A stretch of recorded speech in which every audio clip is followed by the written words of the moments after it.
Wait. Hello. Hi. As We're I back. headbutt my microphone. Yeah. You start doing pure percussion. Welcome to the delivery. Manosphere. All right, and we're back at it, folks. Yeah. And by we, I mean that voice you just heard, which was John Brown. He's too old to be cool. So much so. That's him. We got Reese Anweiler over here. He's the man who watched everything. That's me. Working on it. And then you have me. The You Mr. shall Mac. not be named. Yeah, indeed. The guy. This fucking guy. This fucking guy. Indeed. All right. So, pretty, for episode 69, you know we brought it. Hell yeah, man. Sweaty dudes in Hawaiian shirts. Yeah. Yeah. An angry black man. Yeah, but he's not just angry. He's not just angry. He's righteously angry. We also have a time-traveling GZA But he's from soft the Wu-Tang Clan. spoken. He's soft spoken while not angry, which is basically Denzel Washington in almost all of his movies. Yeah, pretty much, yeah. It works, like, every time. Pretty much. Yeah. But it's very much that. I mean, you can't really deny it, but it is satisfying. Yeah. Yeah. He's very good at that. Like John Barenthal is very good at John Barenthal. Yeah. Being intense. Yeah. Yeah. At all times. Ah.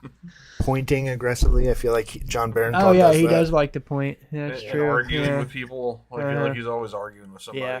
For He's, sure. he's always speaking kindly to like a little girl and then like turning around and yelling at a woman, I feel like. Right. Figure your shit out. Well, he's trying to teach the youngin not to become the olden. Right. Do better. One of the first movies I remember seeing John Barenthal in is he's got like a real bit role in The Wolf of Wall Street. Oh yeah. yeah, Obviously, yeah. I the first thing I saw him in was Yeah, Walking Dead. right. But yeah, he's got. Sell I me think this he's in like pen. 2 or 3 scenes in, Right. in The Wolf of Wall Street. Yeah, and then he's really blown up in the past like decade. He has. Because that movie was like 2014. So I'm a big fan of the guy. Yeah, I like him But too. I it think is his very best much work, like and it's another bit part, but his like small role in The Bear Yeah. is fantastic. yeah. Like he's not in very many episodes, but when he appears, it's like really good stuff. Right. Yeah. Yeah. No, he's pretty satisfying. He figured out his mode. His role. yeah, kind of the sensitive brute kind of. Yeah. Yeah. All right. Well. So this Welcome week's back feature, to Fuck This John Barenthal. Yeah. Fuck John Barenthal. Not really though. When's he gonna do a rom-com? Come on. Oh yeah, you know he's a Dude, that would heartthrob. be fucking so interesting to see. Yeah, actually, I wouldn't be surprised if Give me some early in his range, career John he was on Barenthal. some Hallmark movie or something. Yeah. like that. No, he does need to execute a bit of range, but you know what? As long as he satisfies each time, it's good enough. But Oh, Tonight, he satisfies. we're every not time. talking about John Barenthal. Although He's not even in this movie. I will How did we mention- get on John Barenthal? I don't even know if he's worked with Ridley Scott before. I doubt don't it. think so. No. Yeah. One of the movies I'll talk about later features John Barenthal. Oh. But tonight, right now, we're talking about American Gangster.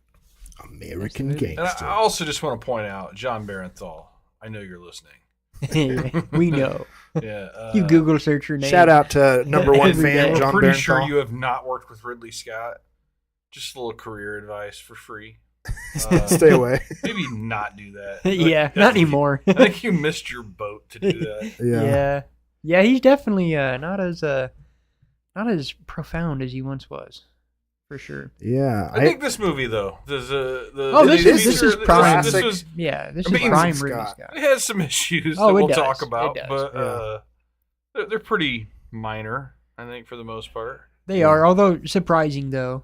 They're Yeah. minor, but surprising that it would slip Yeah, through with everything else in this dude's career. Like you would expect to not have minor. That's what I'm saying, yeah. Exactly. You Exactly, expect yeah. to not Making have that. watching it kind of helped me remember. I feel like we as a film viewing culture had different standards for a lot of like historical things, because I don't even think like the outfits and like most of the stuff in this movie is like I feel like only just passably accurate for the time. I feel like Sure. there's plenty of stuff. Even, in fact, at one point, he and his buddy are wearing ball caps, and I'm like, I don't know if that style of ball cap existed in the 70s. Right. Yeah. You know, I'm not an fair expert enough. or anything, but Right. like I feel like in the past, I guess it's been about 15 years. I feel like we've really upped the standards of what we accept as in a period. Yeah, that's probably epic. fair. Yeah, I think Yeah. I would probably agree with that. Especially with all the TV shows and everything. Yeah, There's so yeah. much competition for accuracy and Right.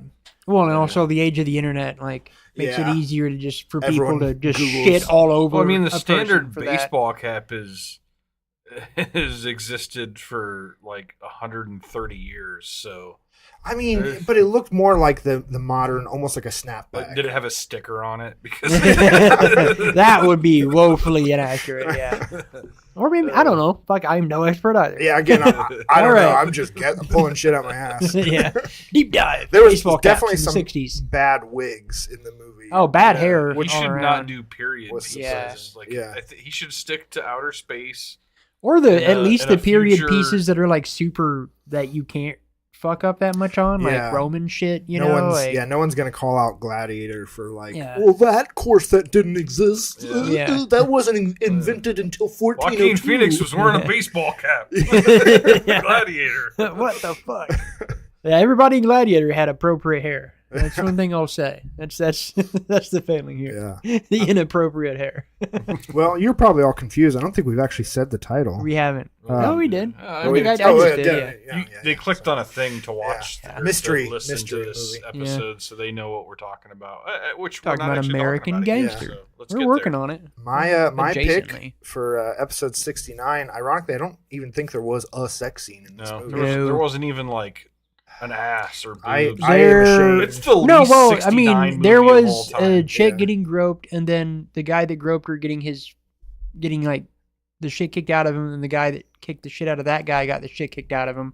Yeah. And then that same chick very later. much Okay, 69. okay, so it was kind of like a 69 of shit. Yeah, kicking. there you go, there you go. And then later that same chick got shot by the guy that kicked the shit out of the guy that groped her, but not the guy that kicked the shit out of that guy. So sexy. But my pick was 2007's American Gangster, directed by Ridley Scott. Letterboxd has the synopsis as loosely based on the criminal career of Frank Lucas. Yeah, that's nice to include that. Yeah. That's honest. That's honest. A gangster from LaGrange, North Carolina, who smuggled heroin into the United States on American service planes returning from the Vietnam War before being detained by a task force led by Newark detective Richie Roberts. Richie. And the tagline is, "There are two sides to the American dream." I think that's a pretty That's decent tagline. pretty and- solid, And just so really, everyone's aware, honestly. Frank Lucas is played by Denzel Washington. Yeah. And Richie Roberts is played by Russell Crowe. Yeah. Yeah. He's looking pretty spry. You know, like, Yeah. Yeah. Oh yeah. He's very 20 much. years can. Yeah. It does some things to a man. It really Yeah. does. This is Yes, it does. I mean, this is 7 years after Gladiator, so like it's still kind of in his prime, really. Yeah, for sure.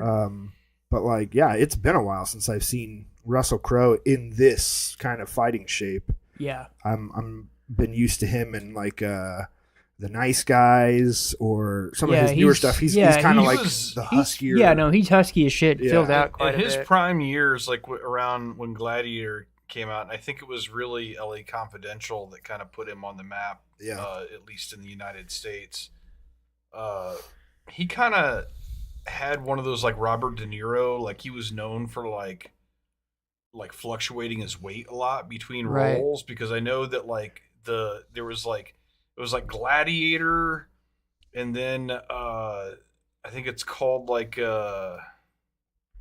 I can't even think of it. It was an Oscar nominated movie, like it was called The Insider. Yeah. I remember he had to gain like 50 pounds for The Insider, Right. but then like his next role, he looked exactly like he did in Gladiator, right. and so it's like, Yeah. man, this guy's really packing on the pounds, then taking them off, then Right, packing them on. yeah, It's yeah. like, damn, that's probably not good for your body. Probably long not. term. There's some You wonder, discipline. yeah. There's some discipline now. No, for sure. The cast overall for this film was pretty pretty fucking it's stacked. aged really well too. It's a lot of people who have stayed very relevant Yep. for the most part. Josh Brolin, people who've, if anything, gotten more famous than they were when the movie came out. Chiwetel Ejiofor. Yeah, Josh Brolin also was perfect for a greasy cop. Oh yeah. Also, And, he played the hell out of a greasy cop. Yeah. He's the only character in the movie that I feel like there's a chance that his mustache was real. Yeah, it was hard to tell. Yeah, I feel 'cause like his was. I could give him that. It might one. have been. whether or not it was real. If it was real, it was like dyed, like pitch black. So it was really hard to tell that's whether fair. like, yeah. real or. I want to believe that it was real because if it wasn't real, then why is everyone else's so bad? Yeah, no. So I agree. I think you're on the right track there. Reese. Yeah. I think it was probably dyed, Yeah. but I think it's the only one that was physically there. Oh, Idris Elba. He has like 2 scenes. That was another big one. Oh yeah, There's a lot really? of- I didn't even fucking catch him. Yeah, he's the guy Denzel shoots like right out in the middle of the street. Yeah. He's like asking for his money. Oh shit! like- that, he's yeah, dressed like yeah, a yeah. baseball the first Okay. violent scene in the Yeah, movie. yeah, Yeah. yeah. Now it clicks. Yeah, Yeah. like there were a lot of people of color. Yeah. Jizza Yeah. from the Wu-Tang Clan. Like Cuba Gooden. Yeah, Cuban yeah, Gooding was there. Wu-Tang Clan guy. What's his name? Jizza. Okay. RZA. Is that RZA? RZA. Yeah. Oh, It's it's RZA. RZA. Okay. I don't know. RZA. Okay, so there's also I thought it was Jizza. No, I don't know. This one was members, but RZA. This This one one's was RZA. All right. Uh, I think he does act more than the other guys. Seems, Well, other than Method Man and fucking. this according to Letterboxd, he's in the Minions: Rise of Gru, so he acts a lot. Aha! No, he's acted a lot. Yeah. Yeah. Oh, he's in Nobody and Nobody Too. Okay. Okay. Still not somebody. No. It's okay. He's a member of the Wu-Tang Clan, Yeah. and apparently he time travels. Yeah. A very visible Wu-Tang Clan tattoo in this movie that was based in 1969, which is like what a good 25 years before. They are immortal. They embody the spirit of New York. They have always existed and always Yeah. will. I looked it up after we watched the movie, and apparently, the reasoning behind that is he refused to cover it. Oh, really? It was like an acknowledged issue. Yeah. Like they're like, you need to cover that, and he's like, no.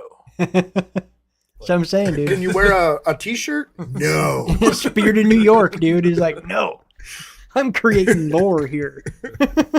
I like what John said. Is like, if back in 1969, if somebody had that tattoo and like Wu-Tang wasn't established, it just looks like a tribal tattoo. Yeah, it does. It does.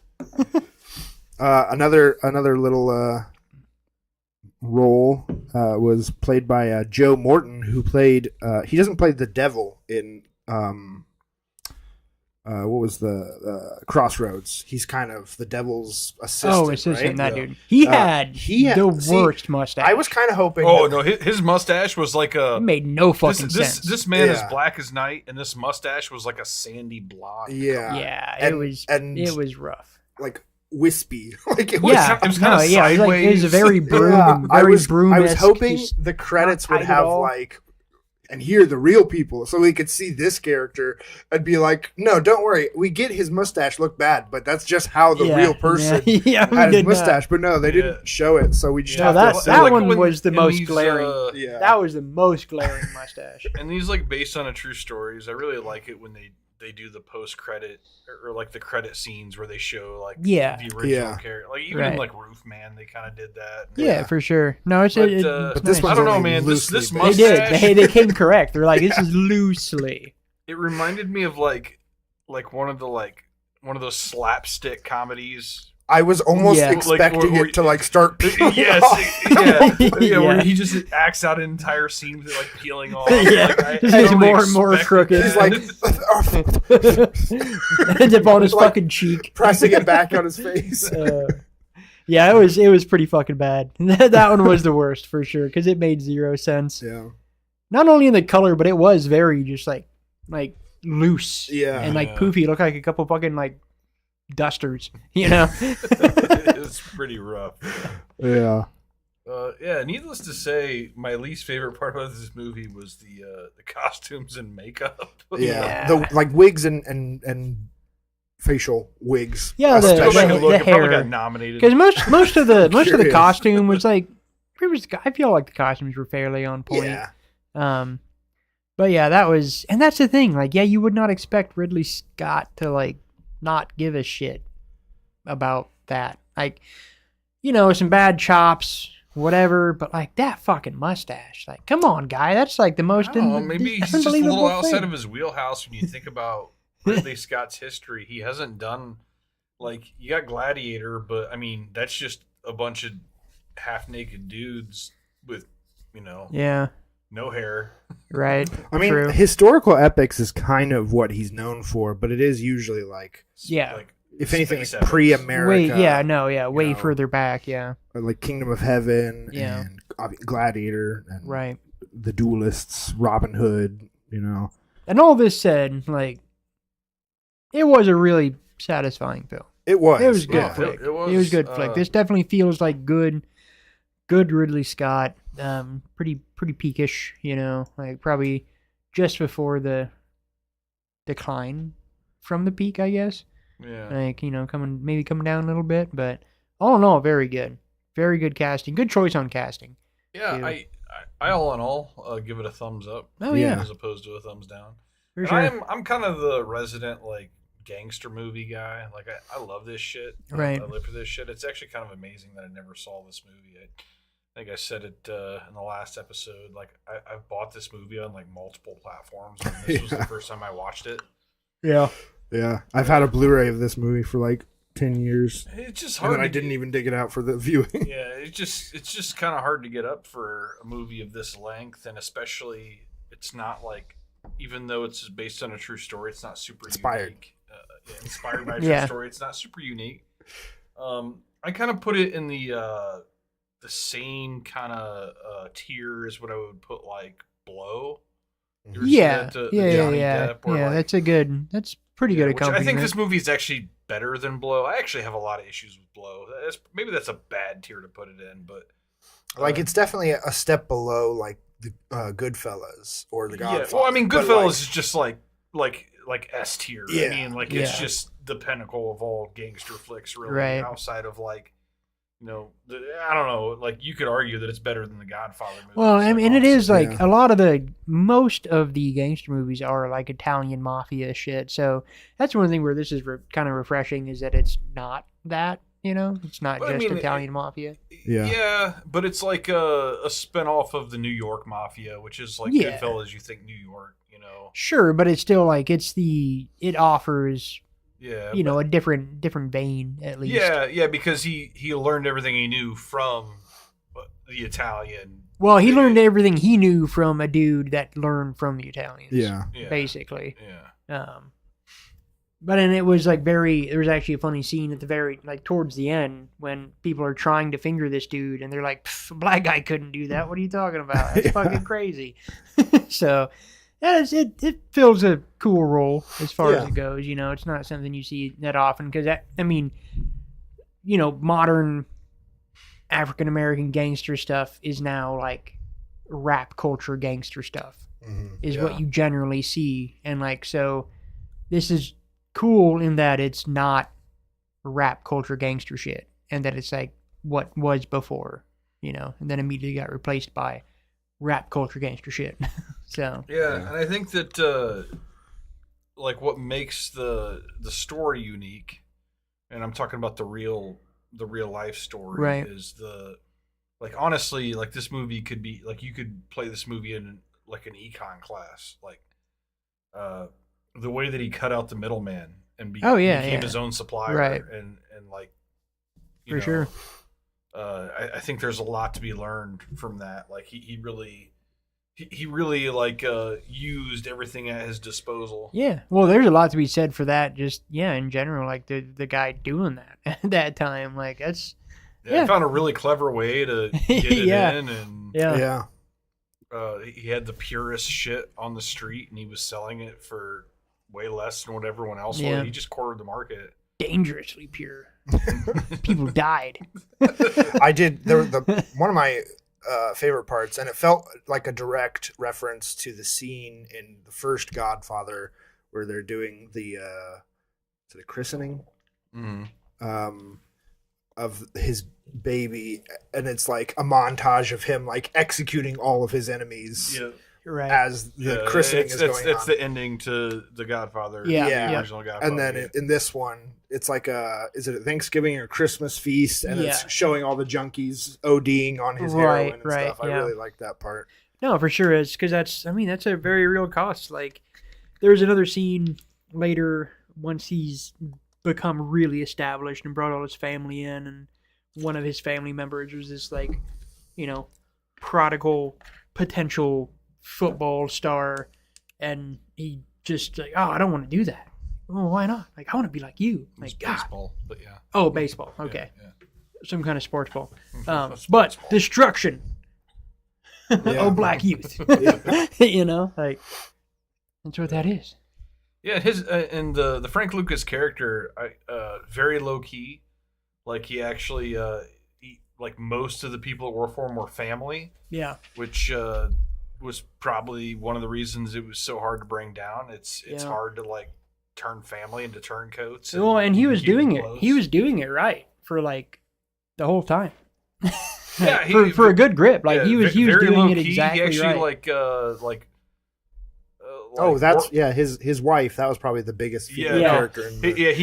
Actually, that's the scene I love. One of my favorite scenes of the movie is after he gets the investigation starts because he just is visible finally going to a big event and wearing this ridiculous coat. Let's coat. back up for a second. So there's like a scene where a cousin like wears like a kind of like a pimped out outfit to a gathering, and he totally works him over a little bit, and it's like, this is like, if you dress like a drug lord, then everyone's going to see you as a drug lord. You're just like pulling attention to yourself. And so the scene that John's talking about here, where they go to, a big boxing match, and his wife had got him like a fur coat as a gift. Giant fur coat. Like mink with the hat, and he totally looked like a pimp. Yeah. And it's just like everything that he had kind of like you'd already seen him preaching not to do, but it's like, gift from your wife. You're not gonna be like, bitch, what'd you give me this? What'd you give me a gift for? This isn't what I like. Like your wife buys you an ugly shirt, and you're gonna end up wearing an ugly shirt on some days. Like, that's kind of how it goes. Your wife buys you a pimp outfit. You wear the pimp outfit. Like, you wear all the minks. If there's a dead fox on your hat, you wear the dead fox hat. But I assume what John liked about it was the scene where he goes, John just bailed.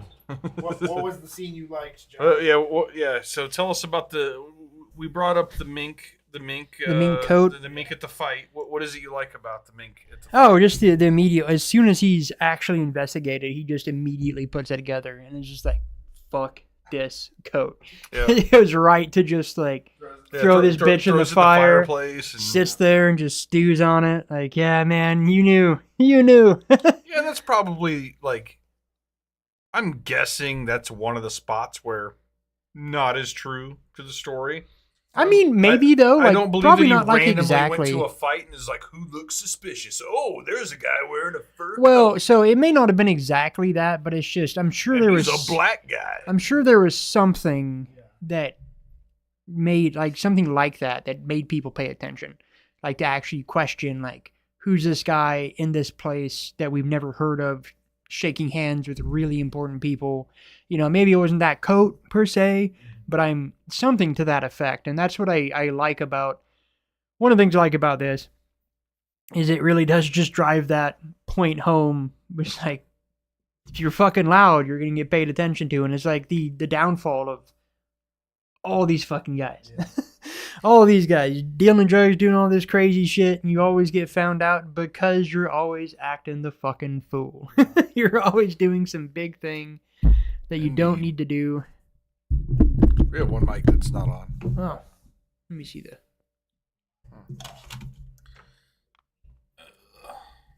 Yeah, we haven't. Somebody has been like a voice down a hallway probably for the entire episode. No.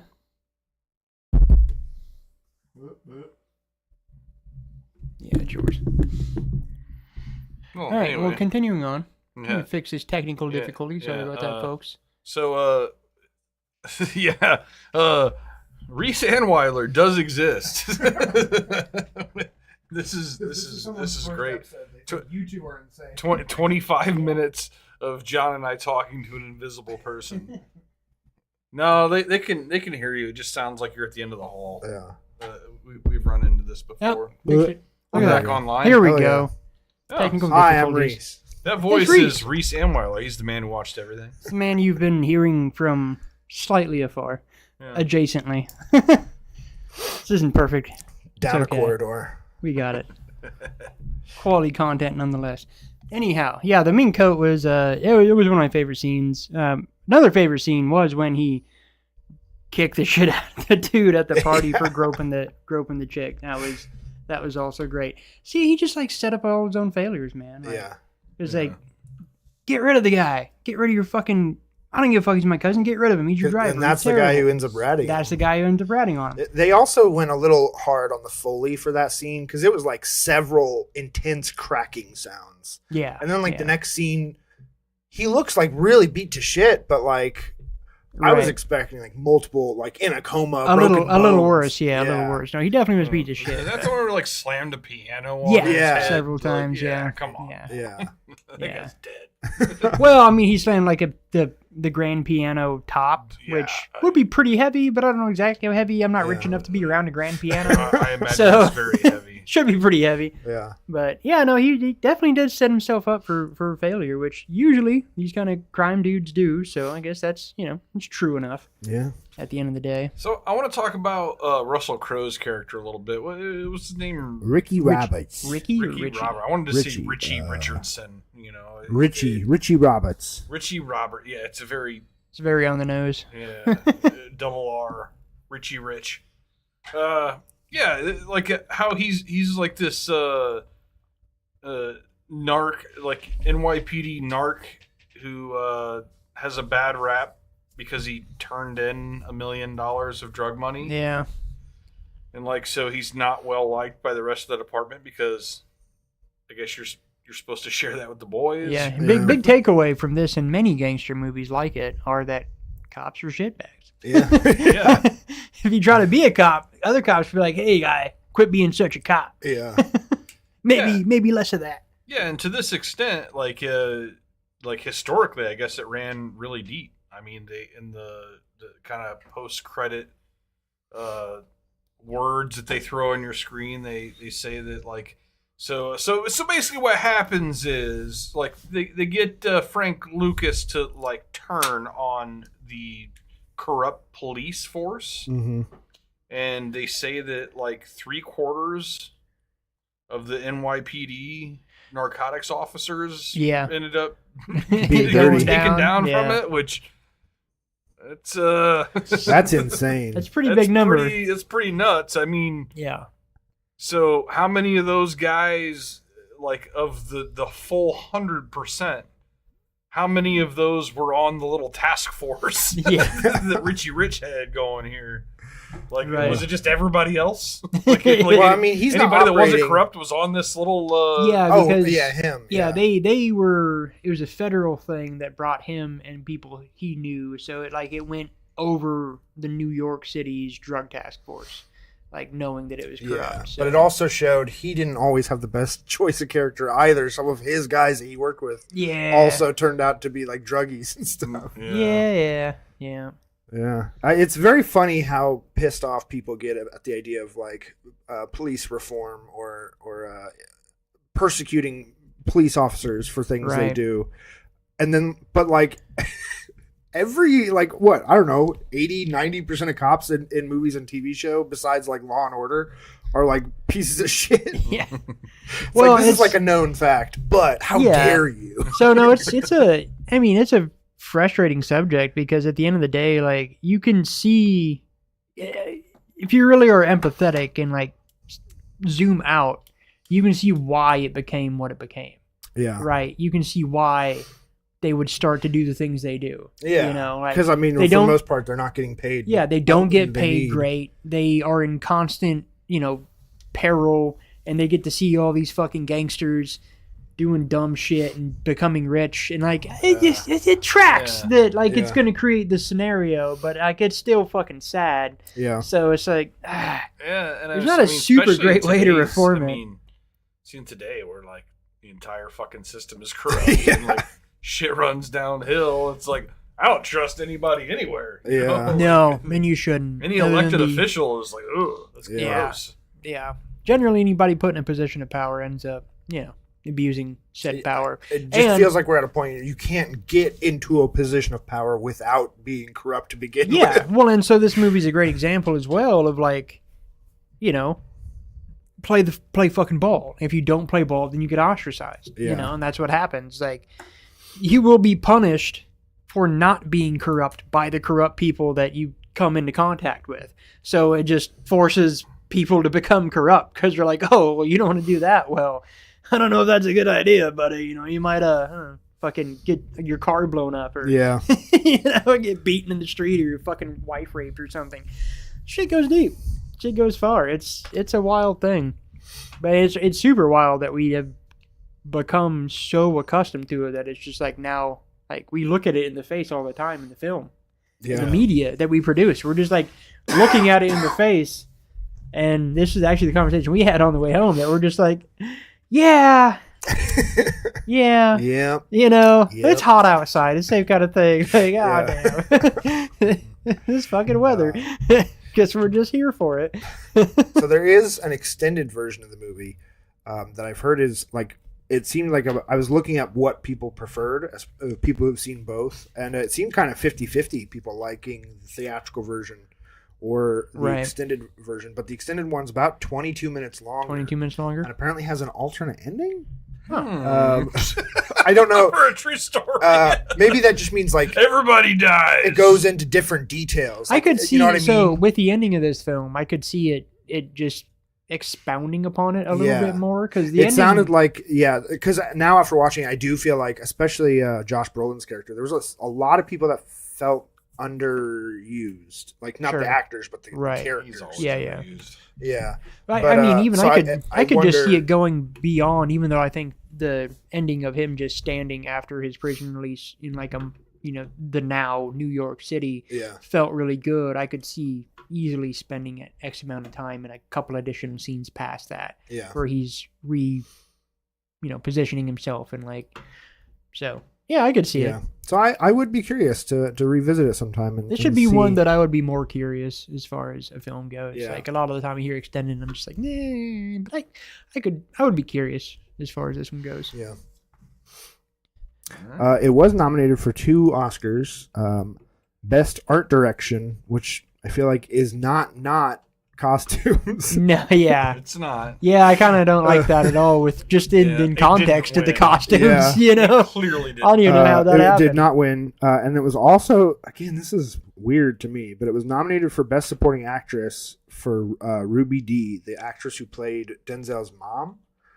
I feel like she was okay. I'm not against a small role being nominated for not supporting. Yeah. It wasn't but, that like, impactful. Nothing No. really jumped out at me about her performance. I feel like that So was this maybe reminds me of, just like a contextual thing, like time wise. yeah, like more in of that like an moment honorary career in the late 2000s. Like there's some Yeah. other shit going on. This reminds me of Shakespeare in Love. There was, I think it was like Helen Mirren or somebody who got like. Oh, she played the queen, right? Yeah, she got nominated for Best Supporting Actress, and she had like, I think it's like less than 2 minutes of screen time. Yeah, And it's like, yeah, that's she weird. was good, but like, come on.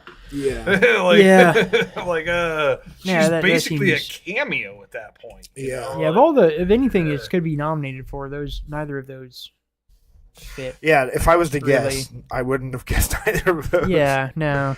But yeah, obviously did not win either. But nominated for 2 Oscars. I want to know how do they determine what's supporting versus leading?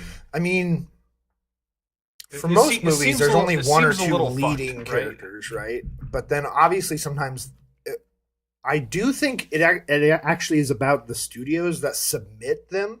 It's not like Okay. someone says, "Oh, I'm going to nominate Josh Brolin for Best Supporting Male." You know, like it's the studio. It's like we're submitting Josh Brolin. For submission. I'm gonna like enter Marissa Tomei and My Cousin Vinny as Best Supporting Actress because Yeah. we don't think she has a chance of winning in the actual Best Actress category. But she's But like in the Best Supporting Actress, like while she There's is front runner. the most upfront female character in that movie, she's not like the main character. Like I'd say the only main character of Cousin Vinny is Danny DeVito, not Danny DeVito. Joe Pesci. That would be a much different Right. movie. You know what I mean? Like it's not like a co-lead situation. Although that would be fun to watch, Danny DeVito and Joe. Have they they've never done a movie together, and I think it's a tragedy. really? That is a fucking tragedy. That'd be awesome. Yeah. I think they would be great, like not brothers, but like partners, like gangster partners, Or even like rivals.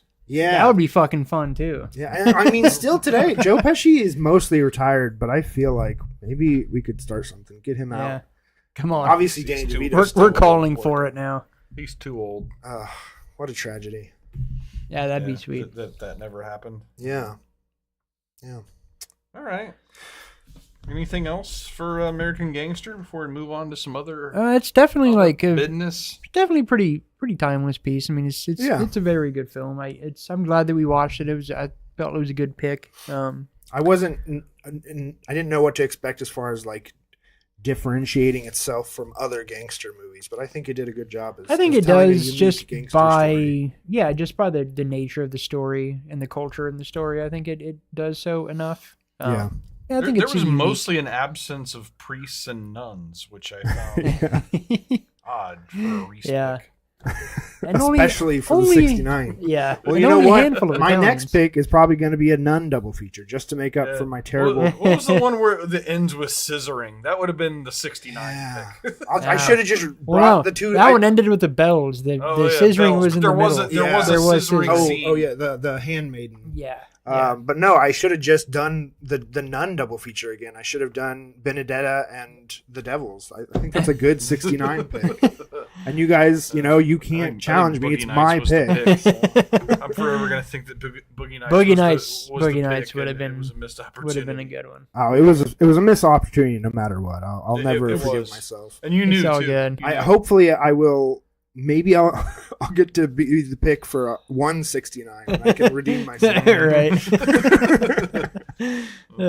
Yeah, this movie. Oh, Norman Reedus was in it for one scene. That was Oh weird. yeah, that too. Yeah, no, Yeah, the, yeah. the cast in this movie is like it's fucking everywhere. Yeah. It's very pretty good stuff. spectacular cast. Yeah. Yeah, good stuff. Good stuff. All good right, pick. what else? stuff. What else you guys been watching? I'm just gonna tell you right up front. I'm gonna contribute almost nothing to this category. Well, I'll go ahead and get my few out of the way. I've been pretty busy, so I haven't watched too many. First off, Russell Crowe watched The Pope's Exorcist, just kind of because. Oh yeah, Russell Yeah. Crowe. Yeah, it was a. That is an odd late stage career Russell Crowe. I've not Yeah. watched it, but just looking at it, It's- it almost looks like a joke. No, I mean it's fine. Like it's Kind of reminded, like, I never saw it, but like the ads, it's like this is like Schwarzenegger's End of Days kind of thing. yeah, not quite. It's just it was. I mean, at the end of the day, I mean, so this kind of film, they're always the exact same, right? Like, Exorcist movies are like literally the same thing every single time.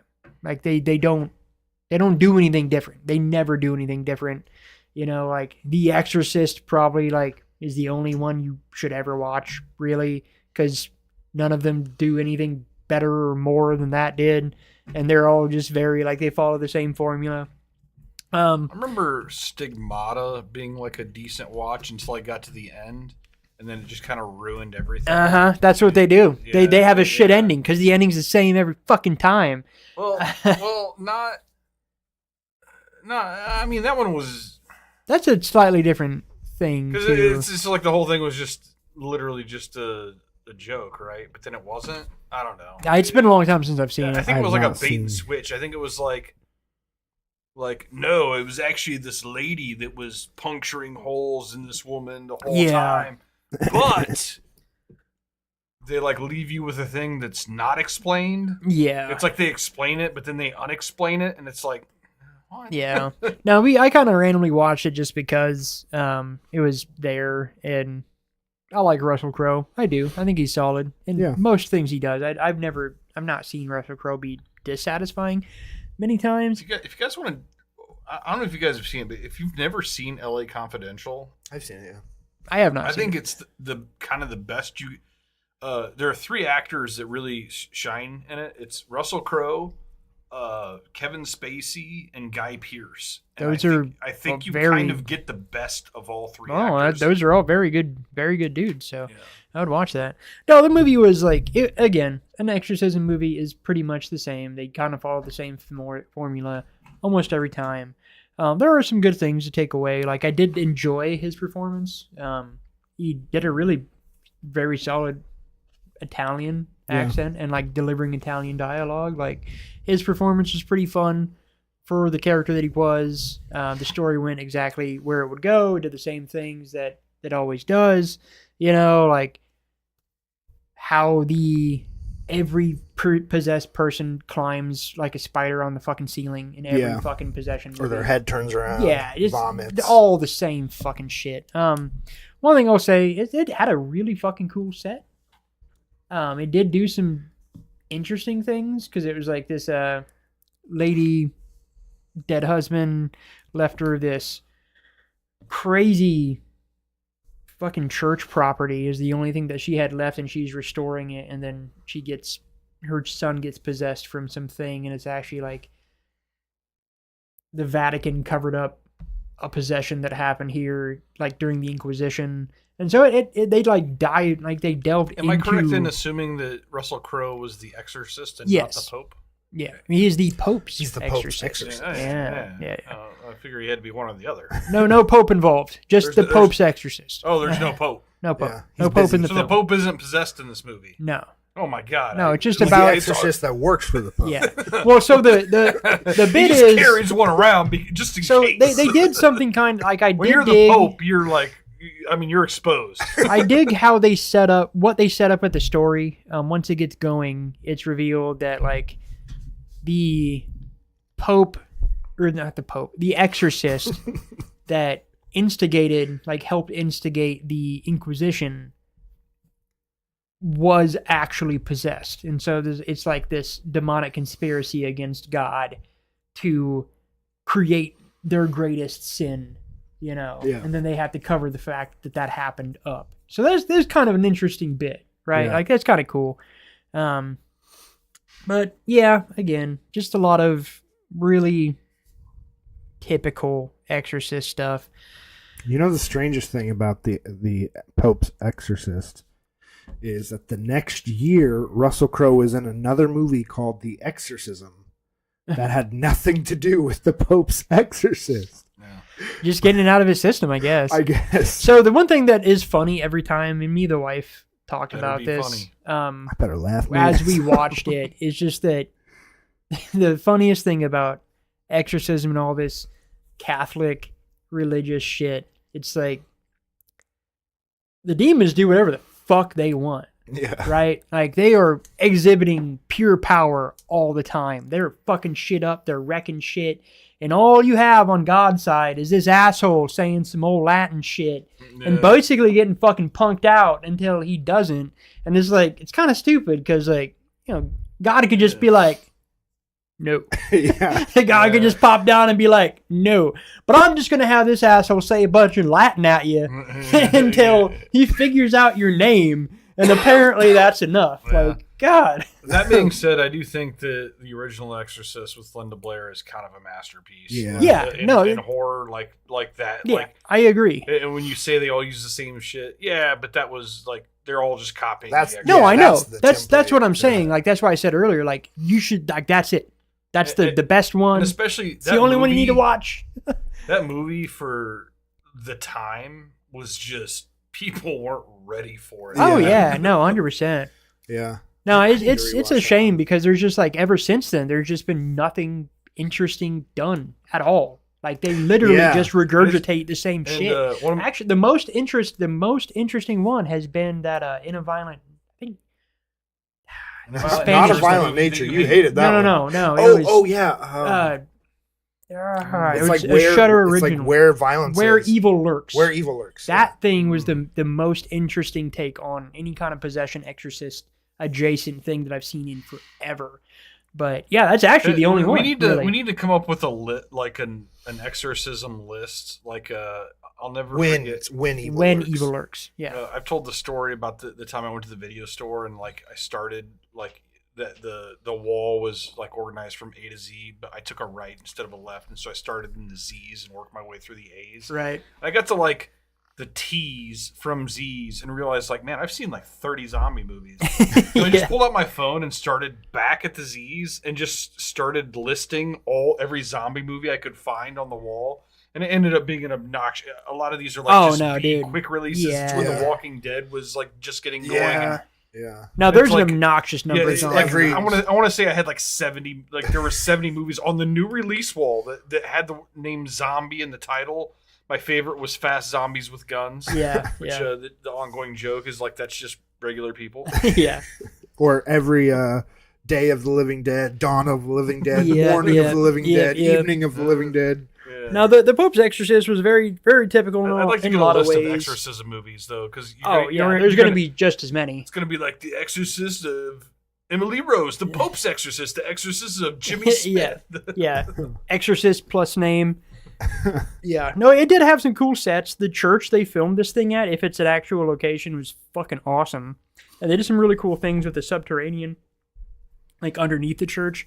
The sets they designed there.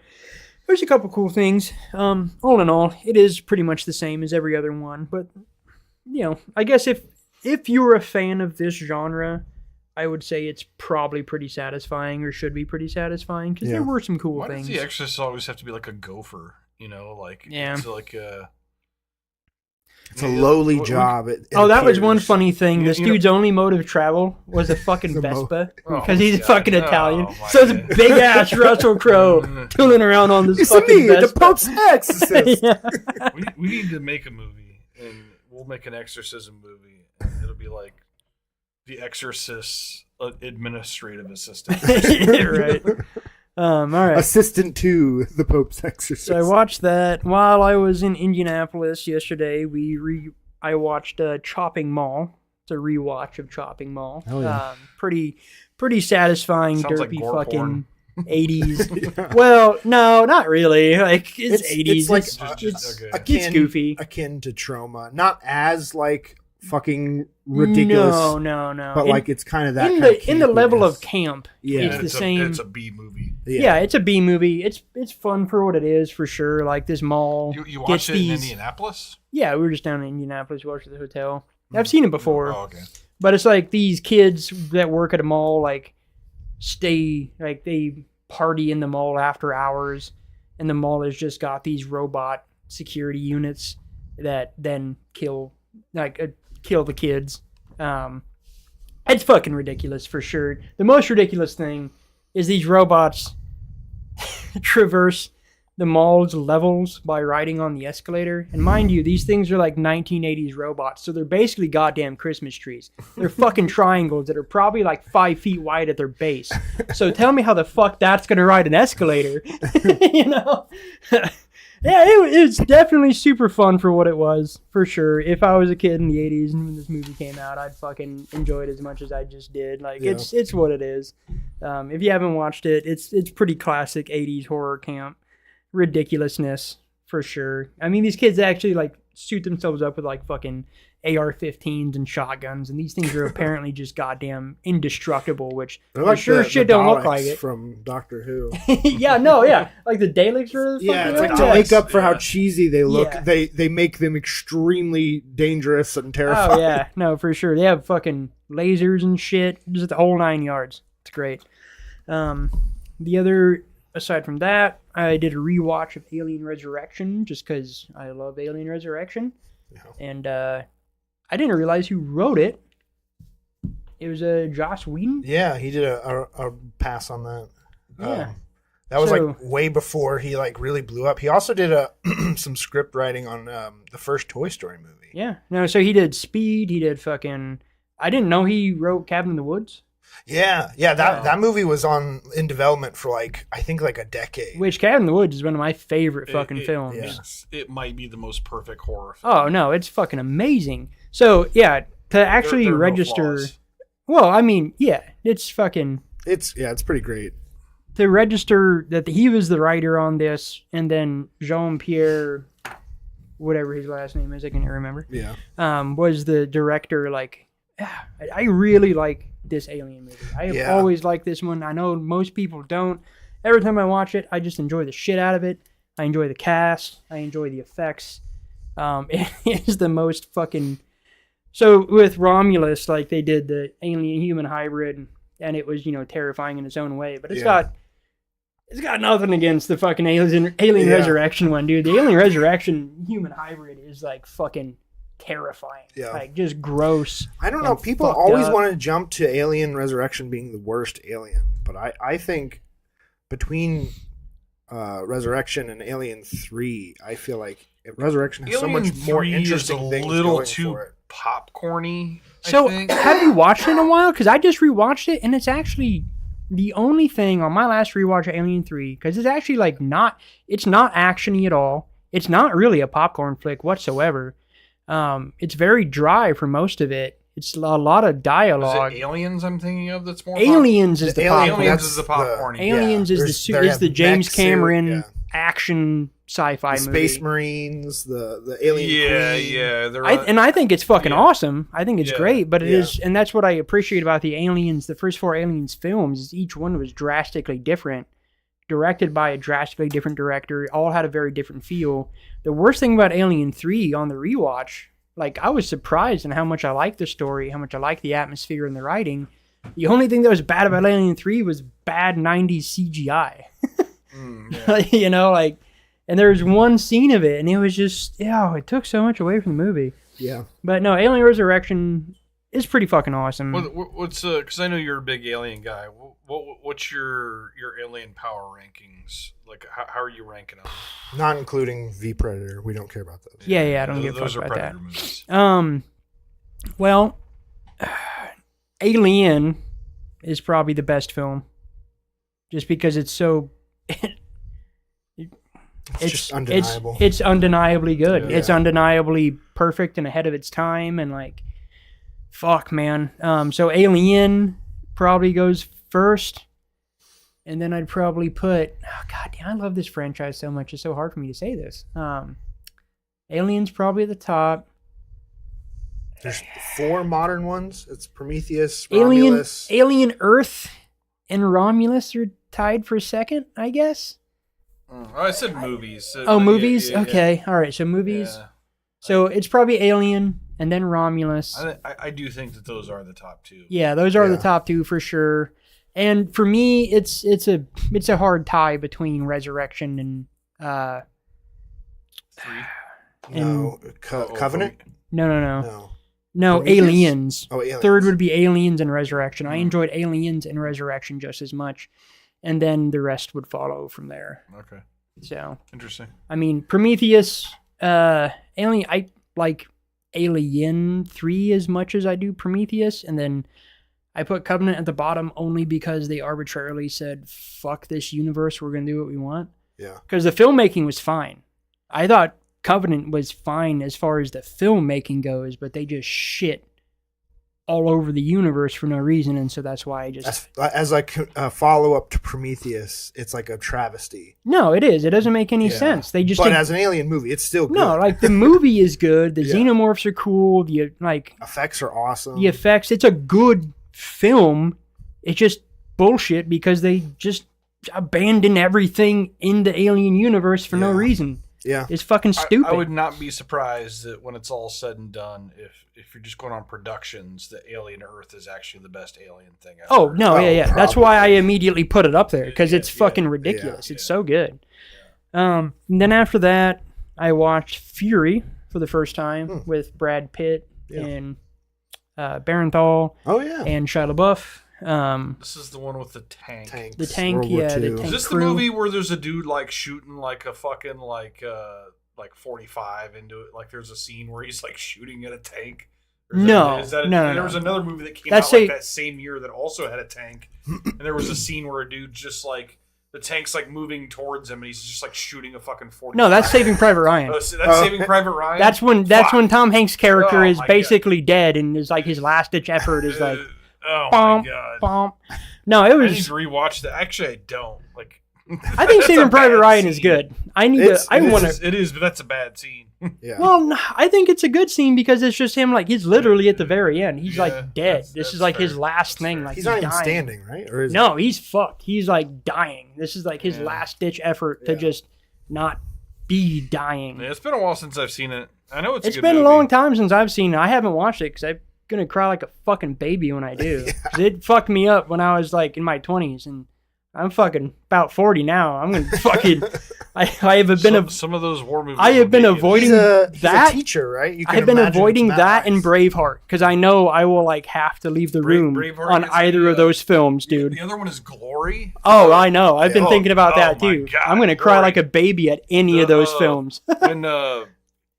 When they give Denzel the lashings. Yeah. First yeah. off, that scene is like probably the most powerful scene that Denzel's ever done. Yeah. Yeah. And like, goddamn, it gets me every Yeah. time.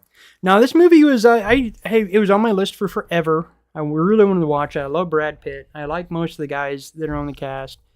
I haven't seen that many tank war movies myself. I don't know how many there are out there, but it was really well done. It was really well shot. It was way Hogan's more Hero- brutal. or, what was it? What's the Clint Eastwood? Hogan's Heroes. Hogan's Heroes. Is that Okay. a tank crew? Yeah. Yeah. That's a tank. Okay. I'm gonna put that on my list. It's funny because that's like one of my wife's favorite movies. It's Yeah. like a top 5 of hers. Oh, nice. And I watched the movie with her for the first time like a year ago. And there was a movie, a modern movie in the early 2000s called Three Kings. Okay. And it's like Mark Wahlberg and Oh, yeah, that's like a heist movie. George Clooney. It's the exact same thing. It's a wartime heist movie where it's like during the war you have certain like lines that are drawn that shouldn't be crossed or whatever, and it's just like both movies are basically like these guys have inside information about some kind of wealth that is unguarded due to the war, and so they just stop following orders and just go take it. Yeah, that'd be an interesting double feature. I haven't seen either movie. They're both pretty good.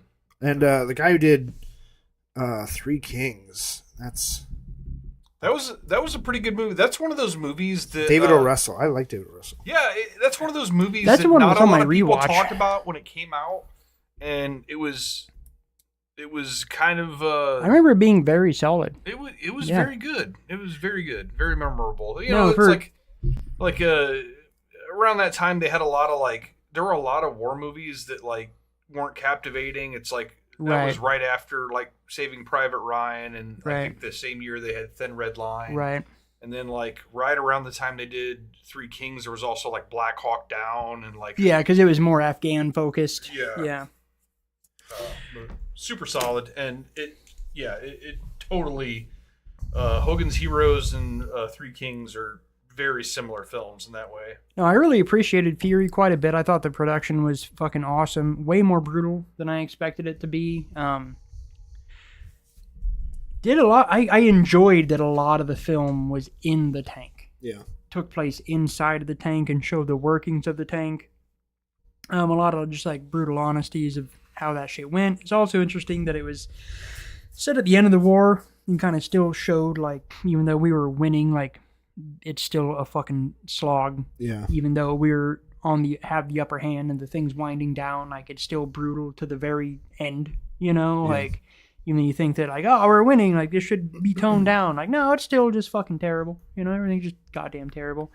And then it ends with the standoff of them trying to hold a point after they're supposed to have like multiple tanks to hold this choke point, this crossroads, and they end up losing 3 other tanks just before to a big German Panzer tank, which the whole bit is like their shit was so much better than ours because we had these little tiny tanks that were not, just couldn't stand up. And so that was a really cool fight scene amongst these tanks where 4 little American tanks trying to rush this Panzer and just getting fucked up, and like what it took to actually win that fight. Really cool scene. Yeah, it was a sweet movie, but immediately became one of my favorite war movies. Yeah. I put it right up there with Saving Private Ryan. When you talk about tank movies, the first one that comes to mind is the movie Tank. And I want to say this is like either a late 70s, early 80s film. And it's about like an upper military, I want to say like a general or something, whose son gets like wrapped up in some kind of like legal bullshit to where he like gets like captured or whatever. Like, and it's not like overseas. I want to say it's like at home, like in a U.S., like he gets held somewhere in the U.S. Right. And like, so this general who has all these years operating a tank, like fucking steals an army tank to bust his son out of. That sounds out fun. Of like, yeah, it's a pretty sweet little 1984. movie. 1984. Yeah, it's a sweet little movie. So it makes me ask the question, like, can one man operate a tank in 1984? Does it need a crew? I would not know. Because old tanks needed a crew. Yeah. That was what I liked about Fury was This is actually general. He could do all jobs at once. Yeah, I don't know if that's true. Tank Girl is obviously the first tank movie I think of. But. And honestly, I am like so overdue for a watch on that movie. I fucking love that movie. Yeah. I love that movie to death, man. Fucking weird. It's wackier. And definitely a product of its time. But well, it's a comic book movie. It's like actually, it's probably one of the earlier comic book movies. Really. Yeah, for sure. Outside of your typical just DC Marvel stuff, you know, which have been around for forever, but like that one's a weird one. Well, that was right at that groundswell, like after like Batman and Superman did really well, and then like everyone's trying to jump at something, and so you got like the Phantom. And Dick Tracy. Yep. Which Tank Girl. I really need to watch Dick Tracy again. You got some weird shit. Oh, dude, we did. Tank Girl holds up, dude. For what it is, it's exactly what it has been, and it's pretty great. It's pretty great. You get kangaroo people. Yeah. Naomi Watts, super hot, like goth Naomi Watts. Yeah. For sure. I'll take her anyway. Yeah, so that was it for me. Good stuff. Hell yeah. I've been watching not a ton of stuff by my standards, but some really, really good shit. There's a new movie on Hulu with Vince Vaughn and James Marsden called Mike and Nick and Alice. That's a stupid name. It's got a little bit of time travel in it. So it involves Vince Vaughn's character traveling back in time to try and stop his past self from doing something. But it's an action comedy. It's a really fun movie. I really enjoyed it. I mean, I'm game. Yeah, it sounds good to me. It's on Hulu. It's just that kind of movie that just uses just a hint of sci-fi to kind of do something odd, explain away a fun plot detail or something. Mm-hmm. But I thought it was really good. I'm a Vince Vaughn fan. James Marsden and Vince Vaughn have pretty great chemistry, I thought. I've been keep trekking along on all these Best Picture nominees. I watched from 1941, How Green Was My Valley. These are nominees or winners? Best Picture winners. So yeah, I've heard that name a lot. Yeah, I think it was like a hymn or something, right? Like, from when I was growing up. Yeah, it was pretty decent. I thought, like it felt a little bit of kind of romanticizing that whole like, we're people of the land and we serve our king, and that kind of romanticizing of the past and yeah, I don't know. So there's some elements that were kind of meh, but overall, compared to a lot of the best pictures of this era that I've seen so far, I thought it was pretty decent. But like also felt like something that would like never be nominated today. Just like it was almost like just like a slice of life. Yeah. I don't know. To me, it wasn't exactly anything outstanding about it. Besides, some of the cinematography was honestly really great. But it's probably what carried it. Yeah, I think a lot of the once you get like to the 40s and earlier, a lot of the Best Picture winners were more like technological than actual like getting into the acting and storytelling. I could see that stuff. because it was like just burgeoning. That was technology. definitely the story with this one. From 1956, I watched Around the World in 80 Days. And this one, it's like 3 hours long. I'll honestly, it probably, if you subtract everything, because it has like the overture at the beginning, like I think a full 5-minute overture, and then it has a 5-minute intermission. And then it plays the credits, but then after the credits, it plays exit music. It's just a screen that says exit music as the score continues. Jesus Christ! So I think if you subtract like all of that stuff, I think it's only about a 2-hour and 30-minute movie. But I thought this movie was pretty bland. But very obviously just a huge technical achievement as far as it's. What was this one? Around the World in 80 Days. Oh, Around the World in 80 yeah. And so it's just a lot of like gorgeous scenery and a lot of like very exotic scenery that you don't normally see in movies. Japanese temples and ancient buildings in India and stuff. And it's all shot in giant Technicolor and stuff. But ultimately, I thought it was a pretty boring movie and just not nearly funny. It was just kind of like, we're going to go around the world in 80 days. Yep, they went around the world. You accomplished that. There was kind of like occasionally a semi-conflict that, but that then they would just immediately get over or it didn't hinder them at all. I don't know. It was fine. If you've seen the remake with Jackie Chan, it came out in like 2007, I think, 2006, and Coogan. Whatever. But Jackie Chan, I thought that one was way funnier. And I think it's only like 2 hours long. So if you need to watch an adaptation you need to watch Around the that, World in 80 Days, do that. watch that one. Another new release I watched. This one was in theaters. I watched Forbidden Fruits, which I think I talked about last time. Yeah, we mentioned it. Yeah, it is. The first half is what I had said was it's like it looks like a kind of a perfect split of Mean Girls and The Craft. Right. And I'd say like the first half is definitely that, but then it goes some pretty like places you're not expecting. I really really liked it. Okay. Like I said, if you like The Craft, Mean Girls, Jennifer's Body, Juno, it sits right at home. Do like Jennifer's Body. Okay. Highly recommend. Very very sexy movie. And a lot of like great performances from mostly actors I did not recognize. So that was interesting. Unfortunately, I don't think it's in theaters anymore, but that just means it'll be on a streaming service any day. I got to rewatch 28 Years Later, The Bone Temple, because it's on Netflix now. And you should rewatch it whenever you can. It's fucking great. I good. I also have rewatched that recently. Yeah. Oh, God. So good. I also finally got Jocko to watch it, and he's like, it's everything that I ever wanted in a zombie movie. Yeah. It's just so much more than a zombie movie. Yeah. But it's a zombie movie. Yeah. But it's so much more. It's so good. I fucking Jimmy. Yeah, the Negan character.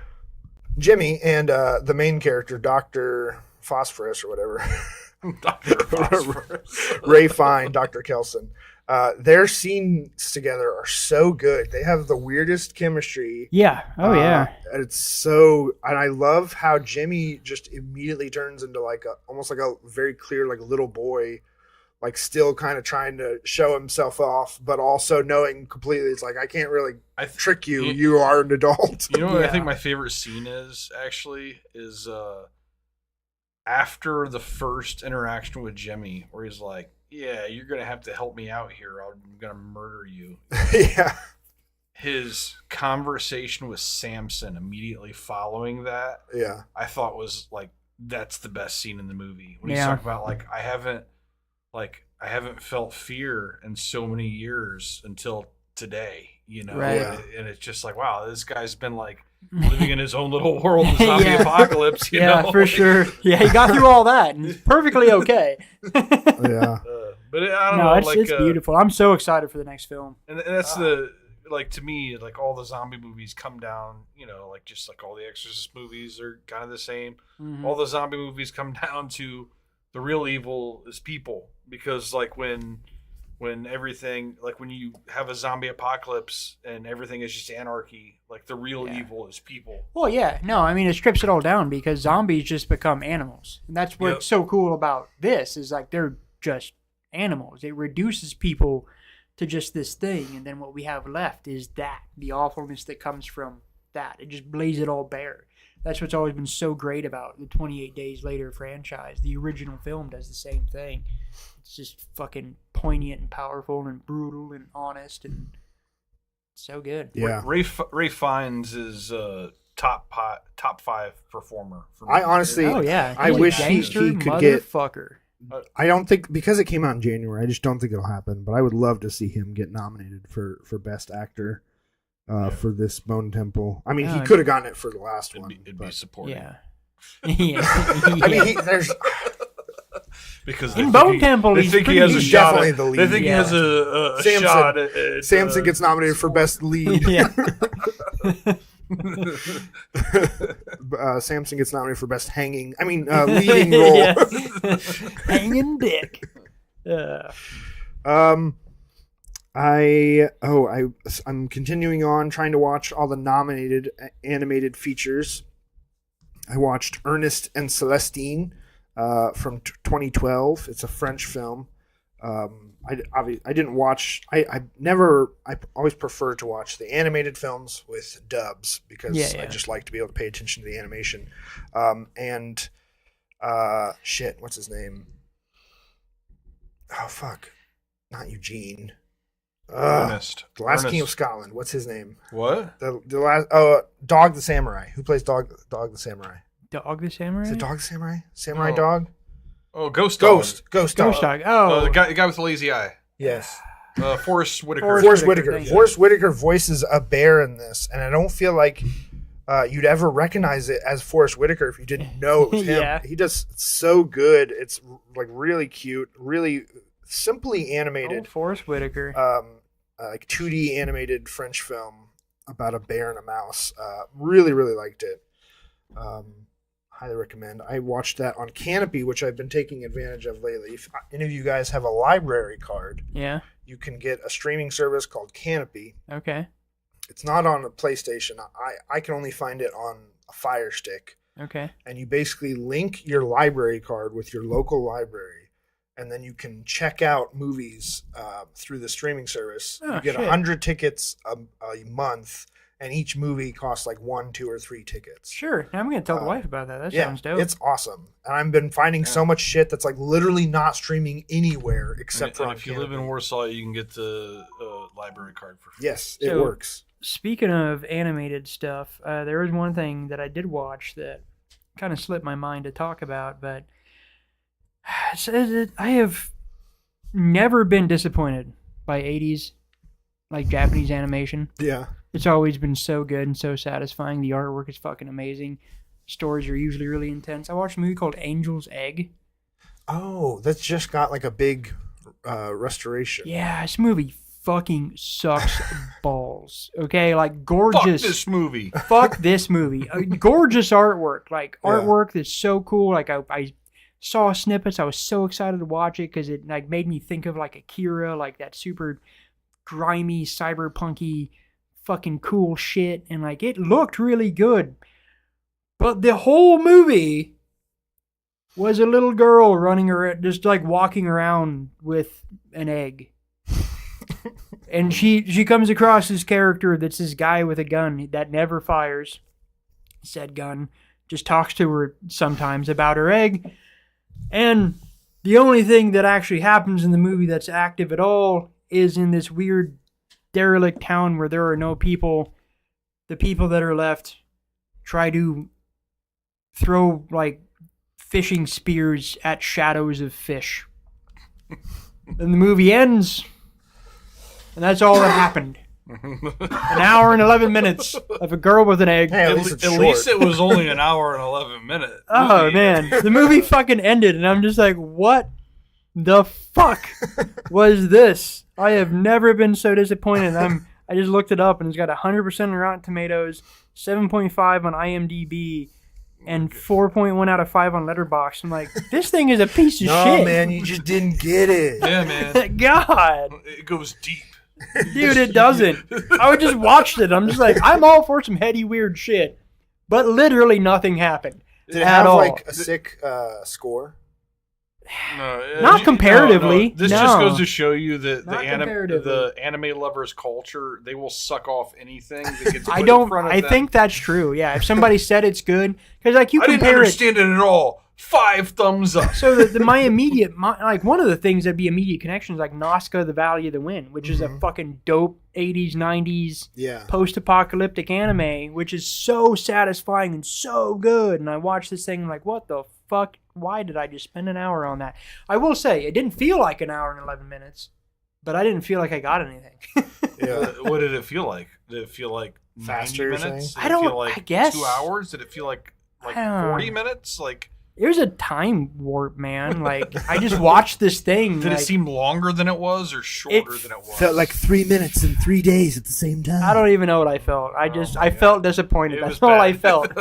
That's all I I felt. felt shame for watching it and disappointment. Yeah. Sorry to interject on your rehash, but man, I just had to No, bring it's that fine. one up because that was fucking. I've never been disappointed by 80s sci-fi anime, and like fuck, that felt so short. Story of my life. Another animated movie I watched. This one was definitely more. I feel like kid or like aimed, Sure. like a young. I feel like age range would be like 5 to 8 maybe, but it's stop motion animation, and it's a Russian film originally. Okay. Or Czech, whatever the difference is. Neighbors. One was Russian. They're not Russian anymore.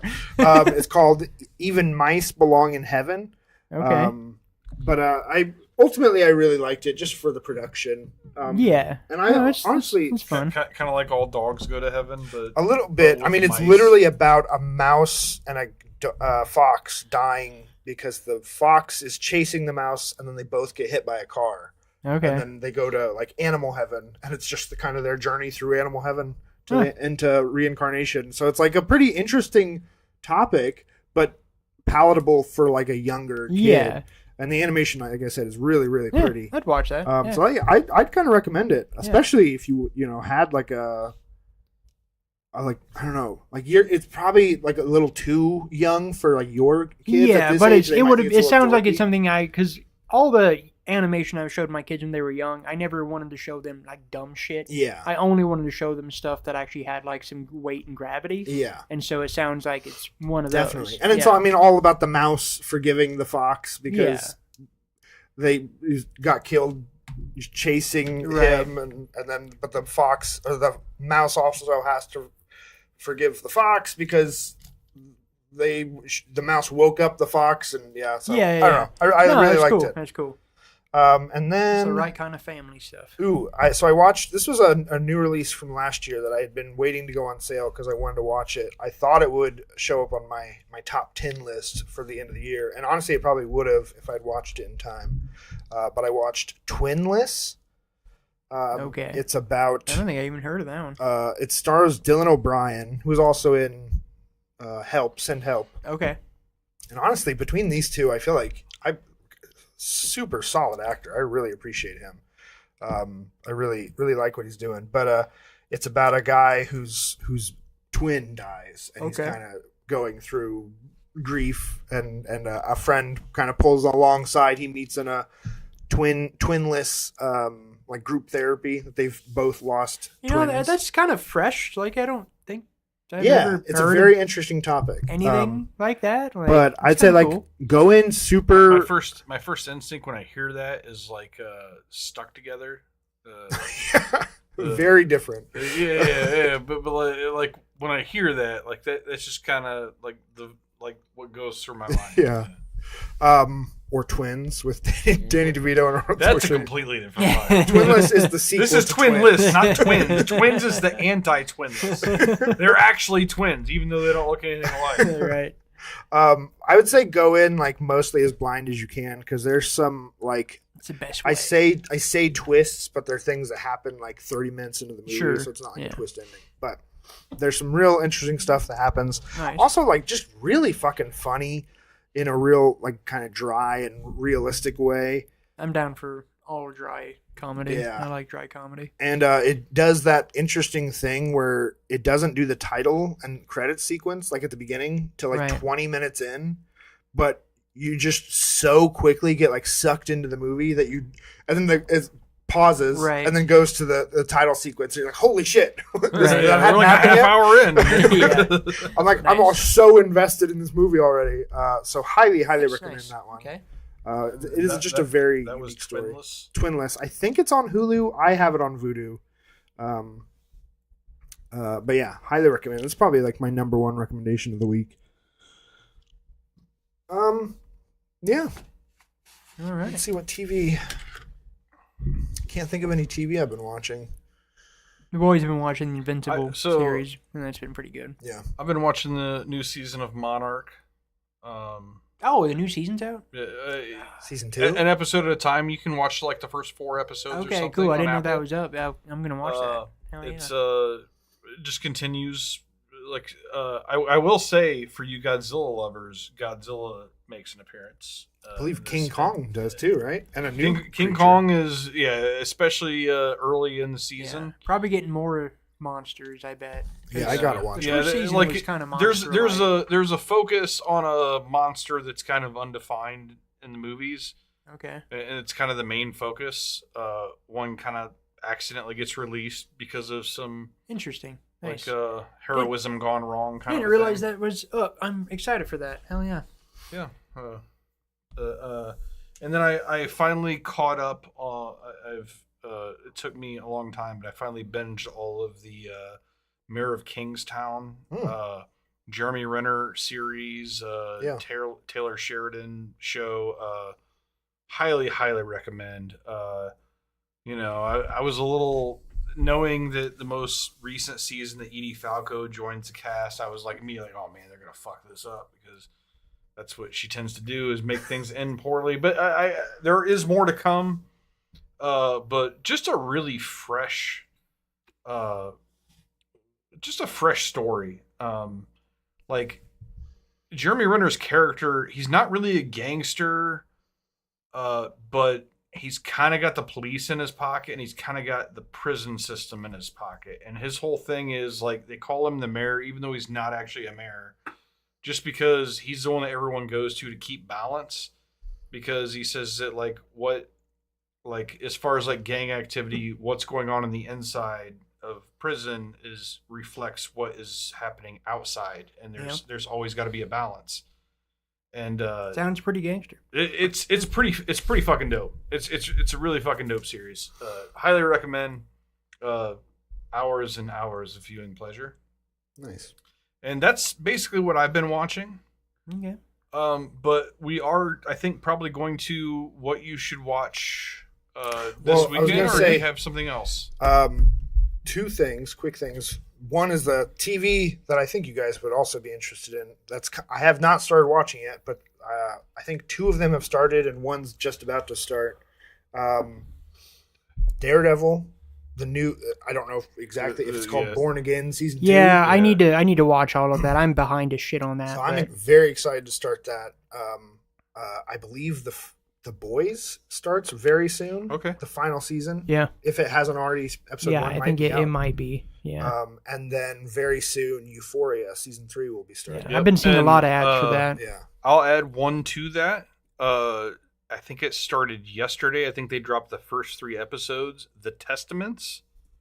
It that's- is a sequel to The Handmaid's Tale. Yeah. And it takes place like a handful of years after Handmaiden full of The years Handmaid's later. Tale, and it spoiler alert. The Handmaid's Tale is basically about a mother trying to get a daughter out of like a dystopian spoiler alert, she never gets the daughter out. Yeah. And so like the sequel is like the daughter is like a teenager like in growing up in the dystopian Right. world. So and from what I've read so far, it kind of delivers just like The Handmaid's Tale did. When we were in Indy over the last couple of days, we went to a Half Price Books, and there's a whole section. And it's like new bestsellers, and it was 1984, Handmaid's Tale, Fahrenheit 451, Brave New World. Like, oh, these are bestsellers. And the world is on fire. Like, New bestsellers. people are getting it. Too late. Should have been reading this shit 100 years ago when it was written. Idiot's Guide to Surviving an Apocalypse. Well, yeah, some good shit coming. Oh yeah, for sure. And then the other thing, I thought maybe we could try a new thing, a little challenge as a follow up to my pick. And Okay. if you guys want to follow suit, I thought this week we can be inspired maybe to each watch a Russell Crowe movie that we've not seen before. Okay. Okay. I'm down. there's Hey, I lots of got good one. I don't options. think I've seen it, like Confidential, so that's Yeah. easy for me. So that'll be something you can bring to next episode. Watch it tomorrow if you got nothing going on, because Yeah. I'm due for a rewatch. Oh yeah. I don't think I've ever seen the Robin Hood. Oof, yeah. Like, That's I think Which one was I honestly Russell think I've Crowe seen Robin Hood? most. it's the Ridley Scott Robin Hood. It's Ridley Scott? It's supposed to be like a dark and gritty. I think it's like 2000. I think it's terrible. Wait a minute. No. Let me. Can you? It's just called Robin Hood. Does it have the villain, the guy that played the villain in Rogue One, as the villain, as the sheriff? Kate Blanchett, Max Van Sydow, William Hurt, Mark Strong, Oscar Isaac. Damn. Yeah, Oscar Isaac. No, it doesn't look like. Okay, I watched the one after that one. I never have watched the Russell Crowe Robin Hood. I forgot that was Yeah. a thing. Okay, Maybe that's our night tomorrow. Yeah. Watch. We can knock this thing out. let's do it. Yeah, All so right. Russell Crowe epic. So the more Maybe I'll watch recent Black Russell Black Crowe, Hawk the Down. like probably 2020-ish Russell Crowe, Jesus, Robin Hood, was surprisingly okay. Is that the one with Jamie Foxx in it? Yes, Okay, that was I did not watch actually that one. it was actually not bad. Okay. There were elements of it that I liked a lot. Always it a was- stellar endorsement. I like Actually the Kevin not Costner bad. one, man. Well, we get it was- Bryan Adams doing It was the just soundtrack. like, so that one was super actiony. Like they made the aero combat feel like modern like war gun combat. Yeah, like John Wick with a bow. Yeah. No, they made it feel like that, but it kind of worked. Yeah. But no, it had something there. There's something to that Yeah. movie. But I forgot about the Russell Crowe one actually. Totally forgot about it. But I think there's a new one. I think it's an A24 produced one with Hugh Jackman. I think it's called like The Death of Robin Hood or something. Okay. All right. God, they need to stop with this shit, dude. It's the same fucking story. Yeah, It's but not we've been that telling it's interesting. the goddamn It's amount of Count of Monte Cristo. It's the same kinda- thing. We just tell these stories over and over again. Yeah, Like it's that's kinda just what like we do. Christo's Pinocchio. Well, I know, why but do you we can. keep coming There's a back to good this? Robin Hood story. Like Robin Hood's not a bad story. It's Why do just they like keep making it and it always sucks? It also doesn't, obviously Hollywood Robin loves Hood Men in Tights is the best Robin Hood movie. Hollywood loves IP, so they'll do anything if it has like a recognizable name. I just don't feel like Robin Hood is a draw. I feel like the last couple of Robin Hood movies have flopped. Yeah, Like, I don't yeah. get it. well, it's funny because he should be like he is he's fucking anti-systemic. Like He's woke, he's all about taking money away he's from the rich rebellious. people that earn Yeah, it. no, he's Oh, rebellious. Off subject, I just thought of another Russell Crowe movie that I never saw. The Marvel Kang or Krang. or Craven the Hunter. Craven the Hunter. No, I You know what? I watched. Okay, I only got 10 minutes into that movie, 15 minutes into that movie. But you know what? Russell Crowe was perfectly fine. He signed up for a piece of shit. He did his job. It's not a slight on Russell Crowe. He just took some money to play a fucking terrible movie. You shouldn't watch it. It's fucking awful. I couldn't make You it got 15 10 minutes. minutes into. You know what? Dude. Russell Crowe was phenomenal. And the 10 minutes I watched before I shut it off because Yeah. it was a piece of shit. Everything else, he's the only redeeming factor. he's got quite a lot of superhero movies. He was in Craven the Hunter. He was also he played Superman's dad in Man of Steel, and he Okay. played Zeus in Thor: Love and Thunder, Mm. which he's also really funny as Zeus in Love and Thunder. You know what? I think so. I He's think Man of he's Steel fun. is kind of an underrated. So that's superhero that's the movie. one thing I'll say for that the Pope's Exorcist. Like, it was the first time I saw a kind of fun fun exorcist. Yeah. He's kind of fun. He's just like this jokey Italian. Now exorcist. relax. I'm a fun exorcist. He's drinking some whiskey. He's like and fucking Willy Wonka. Like, yeah. His somersaults in. Yeah. You know, he's a little I'm bit gonna more ride fun. down to the 7-Eleven on my moped. You need anything? On his Vespa, man. Get it right. How dare you? It's a Vespa. Shit. All right. So good stuff. Good stuff. But yeah, What's there's coming? plenty of Russell Crowe to watch. What's coming in the theater? Coming to theaters. It's a great time for family movies. We have Mario Galaxy, I do wanna watch Hoppers, that. and Goat are all playing. I'm probably going to see Mario Galaxy, but I'm not expecting much. The wife wants to see it. She wants me to watch the other one in anticipation of going. Like, and it's Anticipation. I don't want to. I don't want to do any of this. So Can we skip it? the only real reason I saw the first one in theaters is because I got to go with a friend of mine and his at the time like 6-year-old son and like 5-year-old daughter, and that was worth it because that was like just kind of more watching the kids just watch the best movie of their lives. And I'm hoping to go see see the new one with the same friend and his children, because otherwise, like it's not like a Pixar movie; it's a kids movie. Yeah, it's like when I first started dating Molly, she made me watch the Lorax, yeah, and like after the movie was over, I gave like the slow head turn to glare at her. You know, like what the fuck did you just make me do? yeah. I mean, do you have any nostalgia for Mario games? Yeah, no, that's my shit. Okay, I'm a PS or a PS1. I'm a fucking NES child. Yeah, like that was my shit. That might get you through then, just the nostalgia alone. At least I the feel first one. from what bit I saw, I feel like it would have. That was my immediate takeaway watching the preview for the first film. Like, Yeah, I'm sure it's going to be what it is, but I think like just enjoying the thing enough, I felt like it would be satisfying. You know? yeah. I saw the best Mario thing when I was a kid. The Mario Brothers. No, the fucking Captain and the Game Master. Yeah. It was the best Saturday morning cartoon ever. Right. And I got like that was the perfect place to have like those characters. Right. Yeah. Yeah, the 90s Mario is just it's pretty rough. Bob Hoskins. Pretty rough, dude. Yeah. That's just pretty bad. Yeah. This It's new like thing kinda unrelated. Yeah, I know. Really. This new thing felt like, it should be satisfying. This actually is what it is. Have you gotten to see Project Hail Mary yet? Not yet. Still waiting. Yeah. So that's still showing. Do you want to watch it? A new Christian movie about how great Benjamin Franklin was called A Great Awakening. Weird. Yeah, I saw the trailer for that and I almost fell asleep during the trailer. It's very odd because, Benjamin Franklin was not a particularly wholesome person, so it's very funny to see a Christian movie with him as the main character. And not necessarily like interesting. Dude, He's like the last no, character the to trailer's dredge up so to bad. be You like, see hey, the kite flying, okay. like It's so the cheesy. bad hair, like oh god. the kite. Yeah. You know what it's a new about. new rom-com. Maybe you can talk someone into seeing this instead of Mario. Called You, Me, and Tuscany.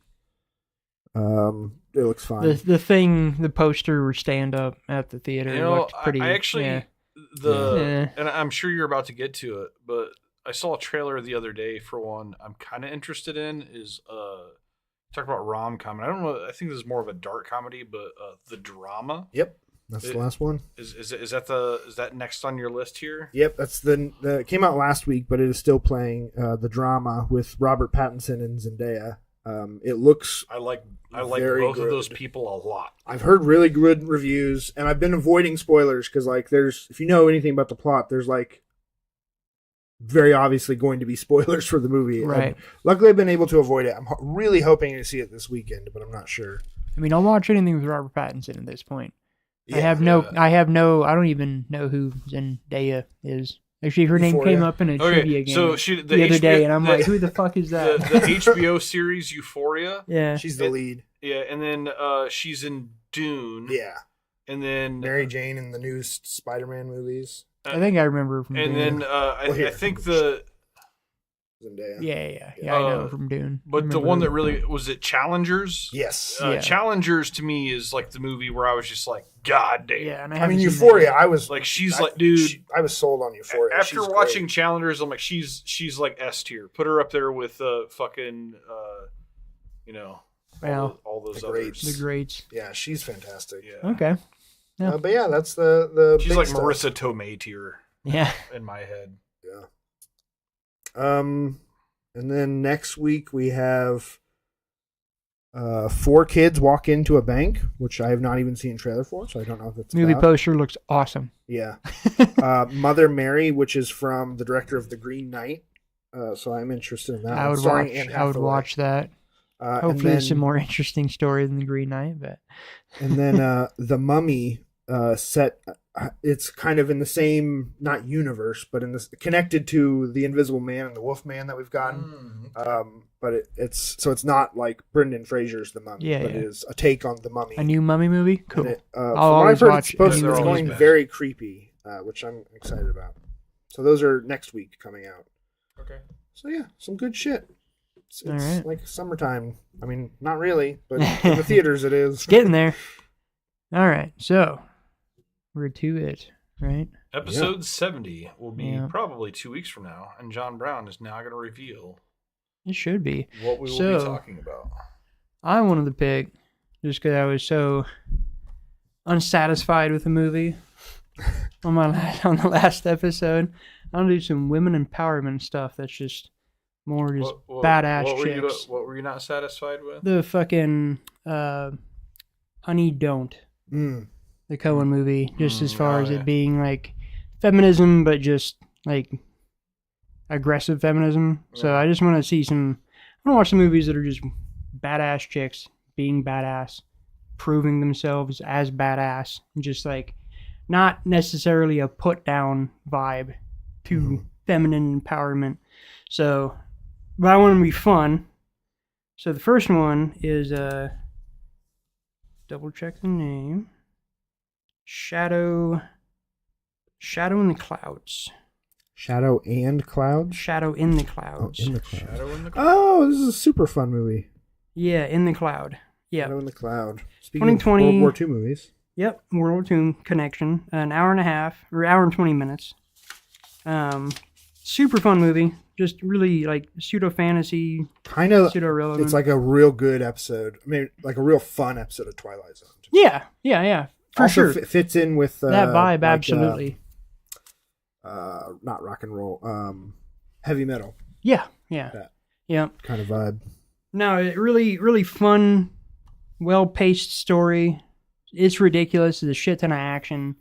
But, yeah, I mean, it's just a feminine or heroine fucking lead just being a fucking gangster the entire time, you know? Like, getting the job done. And then I picked something that me and Dustin talked about that I've never seen. If it's fucking what you're thinking of, I've never seen it either. Foxy Brown. Foxy Brown. Some fucking old school. Miss Greer. Yeah, Funny because I dude. thought I was thinking you might do Jackie Brown, but it's I've not seen Foxy Brown. I'm very excited. I've wanted to dive more into the Yeah, let's whole, check like, this. blaxploitation. Yeah, let's movies check and this stuff. shit out. And like, badass chick fucking sticking it to the man. Hell yeah! I'm into it. All I right, like it. that's it. Let's do it. All right, that's going to do it for episode 69. Sorry there was less fucking than what you probably showed Hey. up for. Yeah. Following up with some badass chicks, though. Yeah. There you Go 69 someone you love this week. go. Yeah. Indeed. All right, Peace. peace. Bye. You got the thing.